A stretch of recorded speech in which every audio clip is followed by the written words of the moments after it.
हमारे आलोच्य विषय है सरल सहज पद्धति अवलंबन करके हमको भगवत प्राप्ति की ओर चलना है। सबसे सरल सहज और सुगम उपाय क्या है, इस विषय हम लोग कई दिन से आलोचना कर रहे हैं। थोड़ा स्पष्टीकरण के लिए पुनरावृत्ति हो रही है। हमारे महाप्रभु कहते हैं, जीवे दया नामे रुचि वैष्णव सेवन, यह छाड़ा धर्म नहीं सुनो सनातन। साधन मार्ग बहुत है, साधन पंथा बहुत है, उपाय भी बहुत है। अलग अलग आचार्यों ने अलग अलग भाव से साधन पद्धति संबंध में व्यक्त किए हैं। कोई कहते हैं योग साधना, कोई कहते हैं तंत्र साधना, कोई कहते हैं कर्मयोग प्रधान है, कोई कहते हैं तंत्र योग प्रधान है। ऐसे ऐसे अपना मतवाद, अपने भाव को व्यक्त करते हैं। तो हमारे चैतन्य चरितामृत में भक्ति मार्ग में सबसे सरल उपाय बता रहे हैं, जीवे दया। इस विषय हम लोग आलोचना कर चुके हैं, इसलिए इस विषय पुनरावृत्ति की कोई प्रयोजनीयता है नहीं। फिर भी सब जीव में प्रभु है जान करके, जो नए आए हैं उनके लिए ये शब्द है। सब में प्रभु है जान करके सबके प्रति आदर बुद्धि, सबके प्रति एक श्रद्धा, क्यों सब में प्रभु है उनका ही विस्तार है। जान करके सबके प्रति आदर बुद्धि होना चाहिए। नाम में रुचि, और नाम तो प्रधान है, नाम तो करना ही पड़ेगा, लेकिन श्रद्धा के साथ, आदर के साथ, रुचिपूर्ण भाव से नाम करने से नाम पूर्ण फल प्रदान करने में समर्थ होते हैं।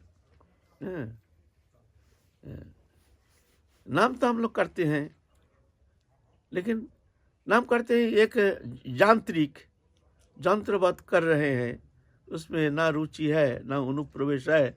नाम जो भगवान की साक्षात वांग्मय विग्रह है, इस विषय में भी हम लोगों को अनुप्रवेश है नहीं, विश्वास भी करते नहीं है।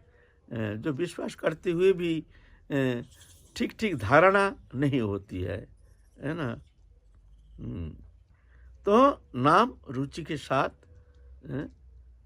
आदर के साथ, भगवत चिंतन के साथ भजन करना जरूरी है, नाम करना जरूरी है।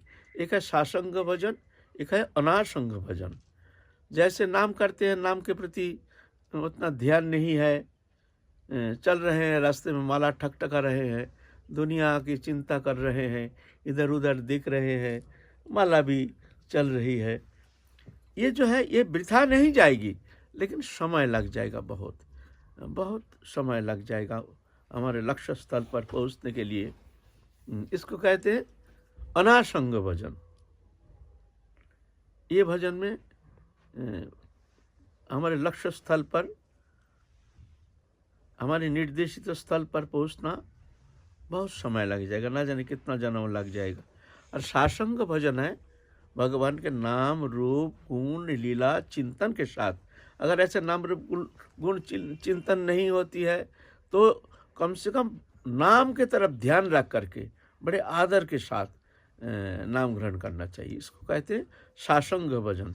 ये सासंग भजन बहुत सक्रिय होता है, ये अंतःकरण को शुद्ध करने में बहुत समर्थ रखते हैं। ये सासंग भजन करने के लिए प्रयत्न करना चाहिए। जब नाम करते हैं, इधर उधर मन हमारे इधर उधर की चिंतन छोड़ करके सिर्फ भगवत चिंतन करने का अभ्यास करना चाहिए। इस तरह से नाम करने से नाम बहुत जल्दी फल प्रदान करते हैं। तब से नामापराध आदि से मुक्त होकर दूर रह करके निरपराध चित्त से भगवत नाम ग्रहण करना चाहिए। ये नाम फिर बाकी है वैष्णव सेवन।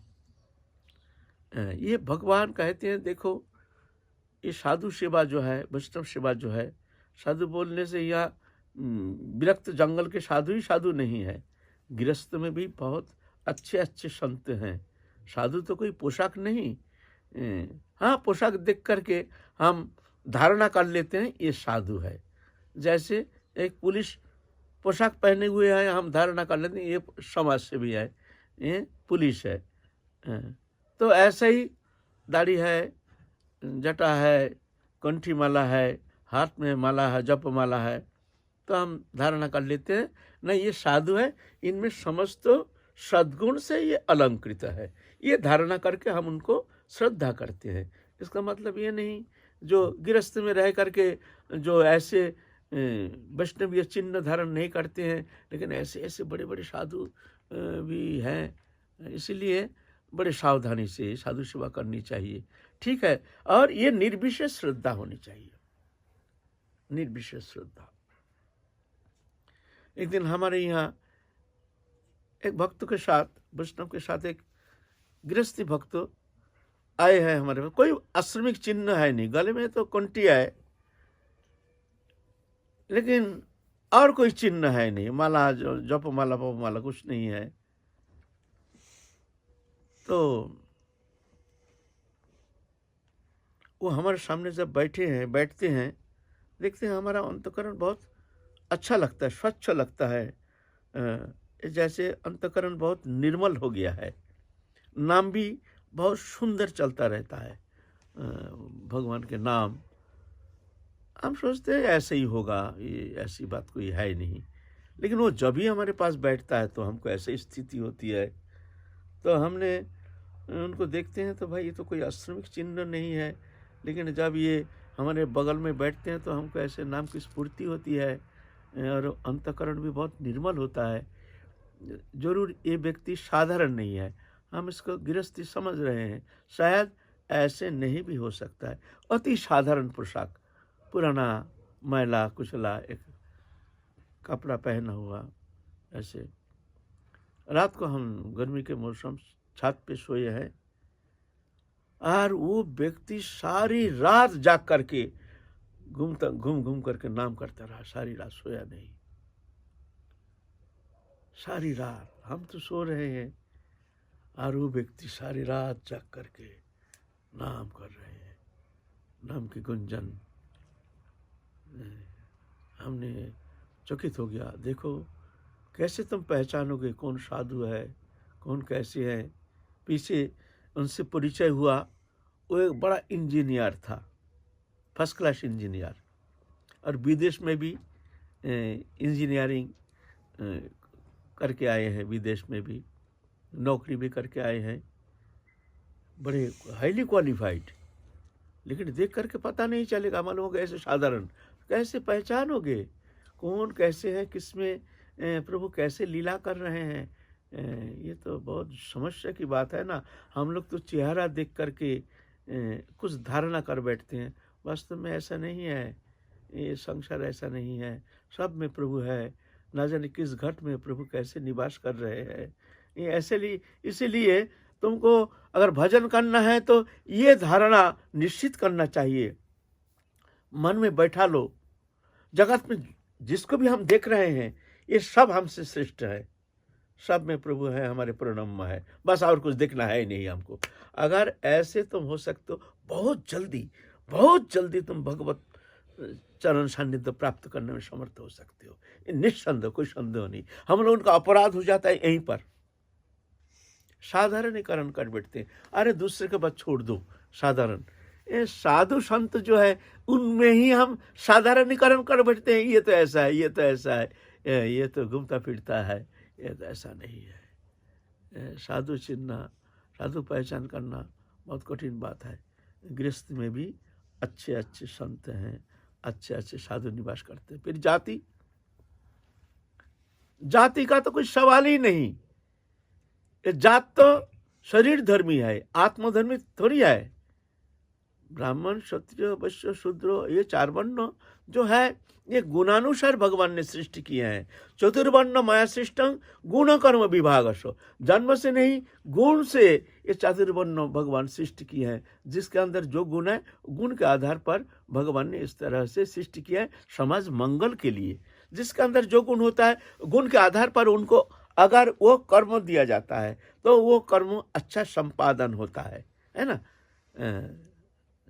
समदम तप शौच खांति आर्जवमेव च ब्रह्मचर्य अहिंसा च ब्रह्म कर्म स्वभावजम। ये गुण जिनमें है वो ब्राह्मण उनके द्वारा समाज का कल्याण होता है, वो जगत को शिक्षा देने में समर्थ है, क्योंकि उनमें ये सब सद्गुण राशि विराजमान है। शौर्य तेज धीतिर दक्ष युद्ध च पलायनम दानम ईश्वर भावस्य खात्र कर्म स्वभावजम।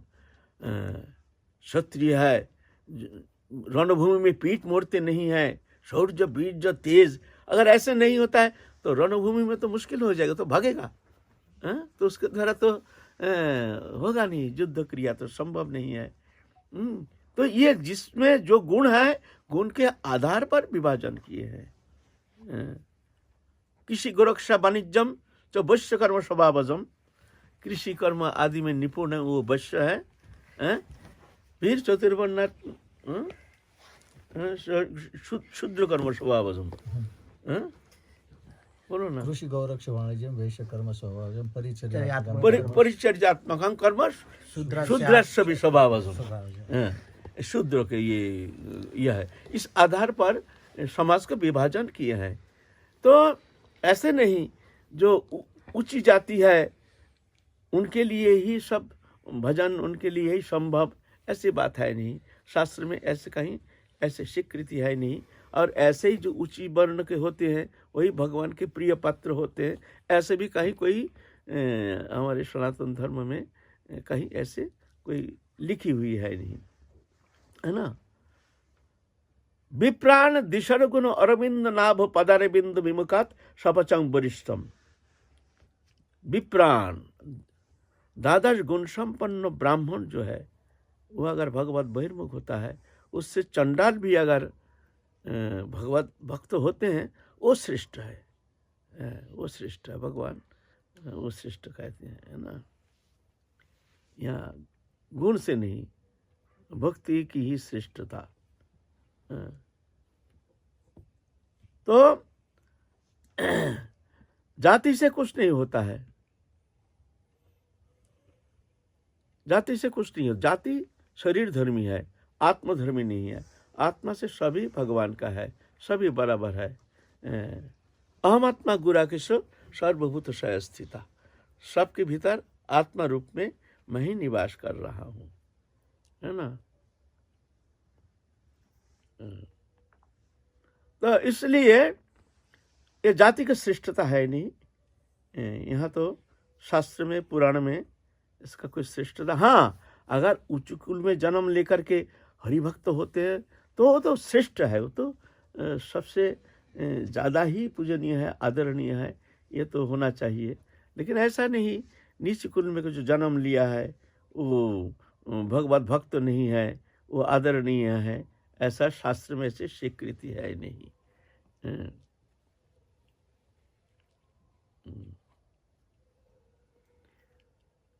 तो इसलिए हरिभक्ति करने के लिए कोई जाति का कोई सवाल यहाँ है नहीं। युधिष्ठिर महाराज जब राष्ट्रीय यज्ञ संपादन किए हैं,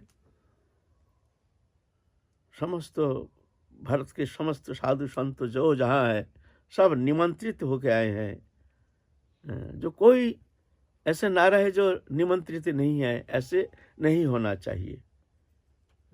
और मुनिंद्र जोगिंद्र आदि तो आई है, स्वर्गलोक से भी सब आए हैं। तो ऐसे तो विशाल अनुष्ठान चल रहा है, वहाँ तो आए हैं, समस्त देवता भी आए हैं।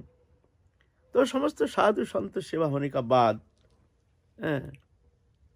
वो एक घंटी है, भगवान कहे है, अगर देखो तुम्हारे यज्ञ सुसंपन्न हो गया तो एक घंटी बाजेगी, अगर नहीं बजा तो समझना कहीं कमी रह गई है।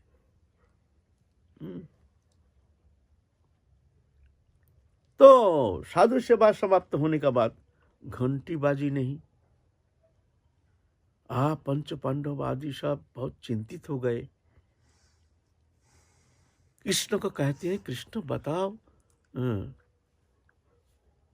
घंटी क्यों नहीं बाजी, क्या कमी आ गई है। बोलते हैं ये शायद ऐसा होगा, कोई संत रह गया है, कोई ऐसे कोई संत, अच्छा संत जो है कोई रह गया होगा, वो निमंत्रित नहीं हुए हैं, शायद उनके पास निमंत्रण पहुंचा नहीं। बोले नहीं कृष्ण, ऐसा तो होना संभव नहीं है। हम लोग तो कोतवाल से समस्त जगह ढेरी पिटवा दिए हैं। समस्त भारतखंड में जहाँ जहाँ जो जो जैसे संत हैं, समस्त 4 संप्रदाय में जितना संत है सबको निमंत्रण दिया गया है, ऐसा तो होता नहीं है। बोलते नहीं, शायद साधारण समझ करके भूल गए हैं, ऐसे भी हो सकता है। तो कहते हैं बताओ, तुम ही बताओ ऐसा कौन है। बोलता है देखो यहाँ एक रोहिदास नाम के एक नीच जाति के एक साधु है, संत हैं, उनको निमंत्रण किया तुम लोग। रोहिदास नाम के, वो बाजार में जूता चप्पल सिलाई करता है। बोलता है वहाँ कौन संत है, ये तो कोई जानकारी है नहीं। वहाँ तो जितना संत है गांव गंज शहर आदि हर जगह तो हम लोग निमंत्रण किए हैं। बोले नहीं, ऐसे तो एक संत हैं, बड़ा संत हैं, लेकिन वो तो संत का कोई आश्रमिक चिन्ह है नहीं। तिलक कंठी माला भी ऐसे धारण नहीं करते हैं, जूता सिलाई करते हैं, लेकिन है बड़े पहुँचे हुए संत हैं। तुम लोग शायद ख्याल नहीं किए, इस कारण घंटीबाजी नहीं। तो कहाँ है पता लेकर के कृष्ण बोलते हैं जाओ वहाँ रोहिदास नाम के एक हैं चर्मकार, मूची जाति, वो एक ऐसे भक्त हैं, जाओ। तो भीम को भेजे गए हैं। भीम तो अच्छा तान के चले गए हैं, खबर लेकर के गए हैं रोहिदास के पास। रोहिदास देख के ही घबरा गए, भाई राजा महाराजा आए हैं हमारे पास, ना जाने क्या गलती हो गया है, क्या सजा देंगे हमको भगवान जाने। हम तो है ही तो छोटी जात, खूब भूल भ्रांति हो भी सकती है। भीम तो जा करके महाराज आपको तो हमारे वहाँ जाना पड़ेगा। अरे भाई वो तो काँप रहे हैं डर के मारे, कैसे महाराज हमसे क्या गलती। बोले गलती नहीं, आपको हमारे वहाँ प्रसाद पाने जाना पड़ेगा। तो हाथ जोड़ रहे हैं, हम इस लायक नहीं हैं, हम तो बहुत नीच जाति हैं, फिर हम संत भी नहीं हैं, महाराज आप हमको क्षमा कर दीजिए, हम जा नहीं पाएंगे। वो नहीं, आपको जाना पड़ेगा, आपको जाना ही पड़ेगा, नहीं तो आपको हम उठा के ले जाएंगे।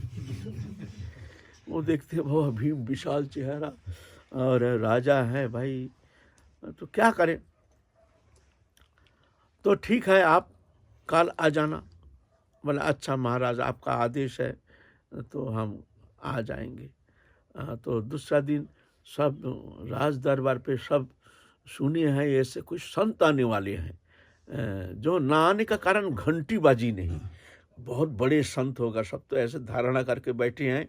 और द्रौपदी जी ने बहुत अपने हाथ से बहुत सुंदर सुंदर रोषी, बड़े संत आ रहे, कृष्ण कह रहे हैं बड़े संत, तो ये साधारण थोड़ी होगा।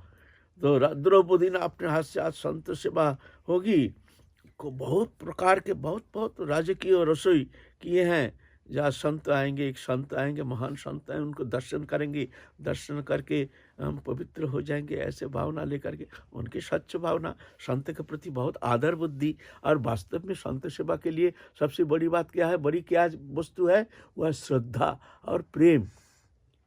अगर तुम्हारा प्रेम नहीं है, श्रद्धा नहीं है, तो सेवा होना संभव नहीं है। वो तक फॉर्मेलिटी हो सकता है, फॉर्मेलिटी सेवा नहीं है। फॉर्मेलिटी अलग चीज़, सेवा अलग चीज़। सेवा करने के लिए सेवा कौन कर सकता है? सेवा सेवक करता है। तुम सेवा करना चाहते हो तो तुमको सेवक बनना पड़ेगा। मालिक बन करके, कर्ता बन करके, गुरु बन के, महंत बन करके सेवा करना संभव नहीं है। अगर तुम चाहते हो हम सेवा करेंगे तो तुम जिसकी सेवा करोगे उनके पांव के नीचे आना पड़ेगा। कौन? तुम सेवक हो। सेवक ही सेवा कर सकता है, और कोई सेवा नहीं कर सकता है। मालिक सेवा नहीं कर सकता है, गुरु सेवा नहीं कर सकता है, महंत सेवा नहीं कर सकता है, आचार्य सेवा नहीं कर सकता है। सेवा कौन कर सकता है? सेवक सेवा कर सकता है। सेवक कौन होता है? दास होता है। चिंता करो, एक शब्द जो सेवक, जहाँ सेवा वही सेवा कर सकता है ना। तुम सेवा करना चाहते हो, हम लोग सेवा करते हैं। मैं अपने अपनी बात कह रहा हूँ। साधु संत आते हैं, माथा ऊंचा करके ऐसे ऐसे, ए बाबा उठो, पीछे बैठना जाओ, ए बाबा आप यहाँ बैठो बैठो बैठो। हाँ, जैसे मान लो ये माने हम उनको कितार्थ कर रहे हैं। मैं अपनी बात कह रहा हूं। ऐसा इस ढंग से सेवा नहीं होती है। बड़ी विनम्रता से हमारे द्वार पर आज प्रभु आए हैं, ना जाने किस रूप से कैसे आए हैं हमको कृपा करने के लिए। उस समय तुमको ये अधिकार है नहीं उसका किंचित मात्र दोष दर्शन करने का, जब तुम्हारे द्वार पर आया है। कोई आश्रमिक चिन्ह देख करके तुम ये निर्णय नहीं कर सकते हो जो ये अच्छे साधु नहीं है, ये तो ऐसा ही है। कठिन है, बहुत कठिन है, सेवा बहुत कठिन है। तो सेवा अगर ठीक ठीक होती है तो बहुत जल्दी तुम भगवत प्रसन्नता संपादन करने में समर्थ हो सकते हो, जो कि साधन चेष्टा के द्वारा उतना जल्दी तुम भगवत कृपा प्राप्त तो कर नहीं सकते हो, जो कि एकमात्र सेवा के द्वारा भगवत प्रसन्नता तुम प्राप्त कर सकते हो, है ना। तुमको ये सोचना पड़ेगा जो हम दास हैं, ये सब हमारे प्रभु हैं, ऐसे तब जाकर के और श्रद्धा के साथ। अश्रद्धया हुतं दत्तं तपस्तप्तं कृतं च यत् औषधि इति उच्यते प्रच्च न प्रेत्य न इह। अश्रद्धा के साथ कोई भी कर्मानुष्ठान किया जाता है, न इस लोक में न परलोक में कोई मंगल होता है। श्रद्धा चाहिए, श्रद्धा प्रधान है। लेकिन यही ये कमी है। ये कमी के कारण ये अंग जो है साधु सेवा, जो एक प्रधान अंग बताया गया है, जिसमें भगवान बहुत जल्दी बिना साधना भगवान प्रसन्न हो जाते हैं। बिना भजन ध्यान धारणा आदि बिना ही भगवान प्रसन्न हो जाते हैं। अहं भक्त पराधीन, मैं भक्त का अधीन हूँ। मद भक्त पूजब अधिक हो, हमसे भी हमारे भक्त का सेवा अधिक होना चाहिए। लेकिन यहाँ इतना सहज नहीं। भजन करना सहज है, लेकिन साधु सेवा संत सेवा श्रद्धा के साथ करना ये बहुत कठिन बात है। या मैं तो खुद देख रहा हूँ। खैर हम तो वो योग्यता तो है नहीं, आप लोग में हो सकता है। मैं अपनी कमी जो बता रहा हूँ, मैं देखता हूँ ना कितना कमी है हमारे अंदर। ये है ना मामला, निर्विशेष निर्विशेष ये नहीं। सर्व वैष्णवेर सहित अभेद देखिया, जे जन कृष्ण भजे से जाए तोड़िया। निर्विशेष सर्व वैष्णव, समस्त वैष्णव। वैष्णव माने कौन वैष्णव है? ना तिलक कंठी माला है, बस ये वैष्णव है। और कोई तुम्हारा पहचान नहीं। तुम और कुछ मत देखो। तिलक देख रहे हैं, कंठी है, माला है, ये वैष्णव है, भगवान का जान है। ये गृहस्थी है, ये त्यागी है, ये सब सवाल आता नहीं है, सब भगवान का जान है। नारद पंचरात्र में कहते हैं जो भगवत दीक्षा प्राप्त किए हैं वो वैष्णव है। महाप्रभु कहते हैं जार मुख सुनी एक बार, कृष्ण नाम सही पूज्य श्रेष्ठ सभाकार। जिसके मुख में एक बार कृष्ण नाम श्रवण करते हैं, भगवत नाम, वही वैष्णव है। एक नामे करे सर्व पाप क्षय, नवविधा भक्तिपूर्ण नाम हईते হয়, आनुषंगिक फले करे संसारेर क्षय, चित्त आकर्षिया करे कृष्ण प्रमोदय। इतना एक नाम से इतने कुछ हो सकता है ना। इसीलिए वैष्णव पहचान करना बहुत कठिन बात है। विशेष करके ये ब्रजभूमि है, यहाँ तो सब वैष्णव है, सब वैष्णव है। क्या विचार करोगे यहाँ? तो ठीक है। तो द्रौपदी ने इस तरह से बहुत आदर के साथ, बड़े संत कृष्ण कह रहे हैं जो बड़े संत हैं, तो ऐसे संत का सेवा करने का मौका मिलेगा जिनके अनुपस्थिति के कारण घंटीबाजी नहीं। ऐसे संत आएंगे तो ना जाने कितने बड़े संत हैं। तो द्रौपदी ने बहुत अच्छी तरह से राजकीय सब व्यवस्था किए हैं। सोने के थाली में सब परोसा गया है। आएंगे तो उनको प्रसाद पाने के लिए उनको आमंत्रित किया जाएगा। इतना में आ रहे हैं वो ऐसे ही साधारण काला सा देखने में, थोड़ा दाढ़ी उड़ी है, कोई यही कंधे में झोली है, एक भिखारी जैसे आ रहे हैं। देख करके तो जितना थे आशा करके जो बड़े संत आ रहे हैं दर्शन करेंगे, बहुतों का मन तो चटक गया। जो ये कैसे संत है भाई, ये जूता सिलाई करने का सामग्री सब झोली में भरा हुआ है, माथा नीचा करके आ रहे हैं, दाढ़ी होना चाहिए, जटा होना चाहिए, लंबा चौड़ा चेहरा होना चाहिए, भम भम भम करते करते आएगा ये सब, तो अब ना संत है, ऐसा थोड़ी होता है। लोटाधारी, छोटाधारी, करंगाधारी, कंथाधारी, ये सब होगा, धारी कुछ धारी होगा, ये कुछ नहीं, कुछ धारण किए नहीं, एक कंधे में एक झोली है और ऐसे काला सा देखने में भिखारी जैसे, पसंद आता नहीं है। ठीक है, कोई बात नहीं, कृष्ण जब कह रहे हैं ये परम संत हैं तो बड़े आदर के साथ उनको आसन दिया गया बैठने के लिए। हाँ, रोहिदास तो बहुत लज्जित हो गए हैं, जो राजा महाराजा सब ऐसे रानियाँ सब बैठी है, सब देख रहे हैं उनके तरफ टकटकी लगा करके, और वो लज्जा के कारण तो मिट्टी में मिल गया। हे भगवान, आपको ये कहाँ भेज दिया, ये राज दरबार में भेज दिया, आप क्या करें प्रभु, कोई रकम यहाँ से एक बार निवृत्ति हो जाए तो बस फिर हम भागेंगे प्रभु, बहुत मुश्किल में पड़ गए। वो भीतर में इतना लज्जित हो रहे हैं। देखिए, जो संत है वो तो अपने को संत मानते नहीं,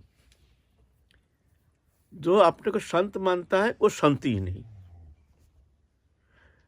क्यों? जो संत होता है उसके अंदर विशेष कुछ गुण देखने में आता है, विनम्रता, दीनता, अहंता शून्य, निराभिमानी, ऐसे बहुत सारे गुण दिखने में आता है ना। अपना को हीन ज्ञान, अयोग्यता बुद्धि, ये संत में दिखने में आता है ना। तो वो तो कभी मानता ही नहीं मैं भजनानंदी हूँ, मैं संत हूँ। मौसम कौन कुटिल खल कामी, जाहे तन दियो ताहे बिसरायो, ऐसा निमक हरामी। सूरदास जी के पद बोलिए, कैसे दीनता, कैसे विनम्रता, ये अलंकार संत का एक भूषण होता है, जिसमें ये दीनता नहीं, तो समझना चाहिए शायद वो वहाँ पहुँचे नहीं, शायद उस स्थिति में वो पहुँचे नहीं है। दीनता होगी। जिस वृक्ष में फल फलता है वो वृक्ष क्या होता है, झुक जाता है। बहुत फल हो गया ना, तो झुकता है कौन ना, जो भगवत कृपा प्राप्त करने में समर्थ हुए हैं।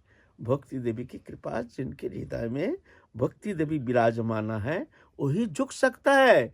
झुकना कठिन है, माथा ऊंचा करना घमंड से ऐसा करके, ये सहज है। दुनिया चल रहे हैं ऐसे, सभी तो अपना सम्मान चाहते हैं, सब दुनिया, सब जिसके अंदर कोई योग्यता नहीं, कोई गुण नहीं, वो भी अपने आप को ना जाने क्या सोचते हैं।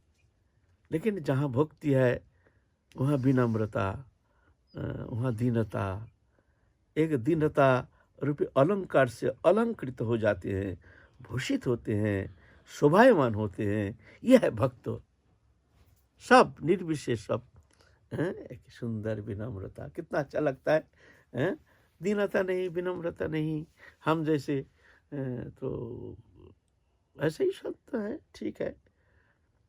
तो वो रोहिदास सोच रहे हैं भाई, वो तो विनम्रता, ऐसी तो संत है, बड़े संत हैं, नीच जाति होने से क्या होता है, भगवत कृपा प्राप्त करने में समर्थ हुए हैं, भगवत भक्त हैं, परम प्रेमी भक्त हैं। आज द्रौपदी ने सोने के कटोरा में ऐसे ऐसे सब उपादेय वस्तु, राजकीय वस्तु, साधारण लोग कहाँ, वो दर्शन भी बहुत दुर्लभ है, ऐसे ऐसे वस्तु अपने हाथ से सब तैयार किए हैं द्रौपदी। सोने के कटोरा में चारों ओर ऐसे करके सब सजा के दिए हैं। वो तो पहचान करना तो दूर की बात है, वो तो जीवन में कभी देखे ही नहीं। अब बैठने के लिए आसन दिए हैं, प्रदान किए हैं, सोने का थाली में दिए हैं, परोसे गए हैं। अब वो तो डर के मारे, लज्जा के मारे, संकोच के मारे एकदम संकुचित हो गए हैं। हे भगवान एक बार यहाँ से निवृत्त होने से बस बाबा, तो प्रभु हम तुमको बहुत धन्यवाद देंगे प्रभु, एक बार यहाँ से निवृत्ति कर दो। तो जल्दी के मारे वो तो बैठ गए हैं, और है तो संत, संत तो टेस्ट नहीं लेते हैं। क्या की हैं, सब थाली में डाल करके ना, जो भी सब्जी दाल आदि जितना जो भी उपादेय वस्तु, खीर फिर सब इकट्ठा करके करके सपा सप बोल जल्दी करो, भीतर से बोल रहा है जल्दी करो, यहाँ से भागो भागो। और द्रौपदी ऊपर से देख रही है। द्रौपदी सोची कि देखो संत प्रसाद पाएंगे, दर्शन करेंगे, लेकिन मन में खिन्नता आ गई। अरे हमने इतना कष्ट करके रसोई किए हैं, सारा दिन बैठ करके संतों का भोजन कराएंगे, तो एक एक वस्तु का आस्वादन करेंगे। हम लोग अलग अलग वस्तु लेते हैं, उसका टेस्ट अलग, फिर दूसरा वस्तु लेते हैं जो वस्तु ज़्यादा टेस्टी होता है, उसको मंगा ये वाला वस्तु थोड़ा लाइए और थोड़ा सा, ऐसे थोड़ा सा बोलेंगे तब तो आनंद आता है ना। हमने इतना कष्ट करके बनाए हैं, और ये देखो ये खिचड़ी बना लिया। फिर मन में सोचेंगे तो है तो छोटी जात, तो इनकी विचार ही ऐसे होगा शायद। फिर जाके मुंह धो करके आप जाएंगे संत जी, घंटी बाजी नहीं, घंटी बाजे नहीं, बाजी नहीं, तब फिर बोलते अरे भाई क्या हो गया, घंटी क्यों नहीं बाजी, घंटी क्यों नहीं बाजी। तो कृष्ण कहते हैं भाई ऐसे होगा। भगवान तो बहुत बहुत इस विषय में भगवान तो बहुत सुचतुर है ना। भगवान अहंकार को सहन नहीं करते, अभिमान को सहन नहीं करते हैं। जहाँ अभिमान है वहाँ भगवान नहीं है, जहाँ दीनता है वहाँ भगवान है। अभिमानं सुरापानं, अभिमानी व्यक्ति सुरापाई जैसे, भगवान अभिमान सहन नहीं करते। तो भगवान कहते हैं भाई ये सत्य बताओ, तुम लोगों के अंदर कोई ऐसे मन में कोई हीन भावना आ गई क्या इनके प्रति, जो ऐसे कुछ छोटी भावना। वो भीम कहते नहीं भैया हमारा तो ऐसे नहीं, हम अर्जुन नहीं, हमारे नहीं। नकुल कहते हम नहीं। द्रौपदी को पूछते भाभी तुम्हारे मन में, माथा नीचे करके लज्जित हो गए, अब कैसे कहें भाई ऐसे हमारे मन में हीन भावना आ गई, हमने सोच लिया कि ये छोटी जात है तो इसीलिए तो ये खाने का तरीका जानता नहीं है, तो इसीलिए खिचड़ी बना दिया। हमने इतना जतन से रसोई किया और उसको खिचड़ी बना दिया।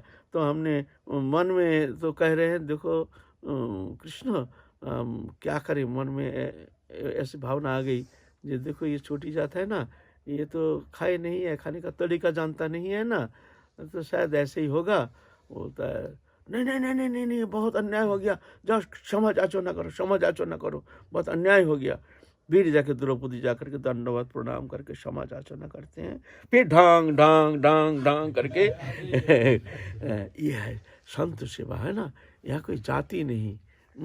न मे प्रिय चतुर्वेदी मद्भक्त सपच प्रियो तस्मै देयं तत् ग्राह्यं सच पूज्य जताज्यम। मेरे चतुर्वेदी ब्राह्मण मेरा प्रिय नहीं है, लेकिन चंडाल अगर मेरे भक्त है, हमसे प्रेम करते हैं, वो मेरा प्रिय है। तस्मै देयं, अगर तुम्हारा कुछ देने का मन हुआ हम दान करेंगे तो उनको देना, और कुछ ग्रहण करने का इच्छा होती है तुम्हारे मन में तत् ग्राह्यं, उनके हाथ से लेना, वो सबसे पवित्र है। ये नहीं सोचना छोटी जात है, उनका हाथ से ग्रहण करना, तुम पवित्र हो जाओगे। सच पूज्य यथाज्यहम, वो पूजनीय कैसे, जैसे हम तुम्हारे पास पूजनीय है वो भी ऐसा ही तुम्हारे पास तुम्हारे लिए पूजनीय है। यह संत सेवा। संत सेवा सबसे कठिन है, भजन सहज है, लेकिन अगर संत के प्रति ऐसा श्रद्धा होती है, अगर ऐसे संत के प्रति आदर बुद्धि लेकर तीव्र श्रद्धा के साथ संत सेवा करने में तत्पर रहते हैं, तो बिना भजन बहुत जल्दी और भगवत कृपा प्राप्त करने में समर्थ हो सकते हैं। ऐसे पुराण आदि पुकार के ये कह रहे हैं। तो जीवे दया नामी रुचि वैष्णव सेवन, ये वैष्णव सेवन, यह सारा धर्म नाई सुनो सनातन। ये सबसे, ये 3 उपाय बताए गए हैं, सबसे एकदम सार वस्तु, समस्त वेदों का सार है। अच्छा, आज यहीं विश्राम करेंगे। जय जय श्री राधे श्याम। नित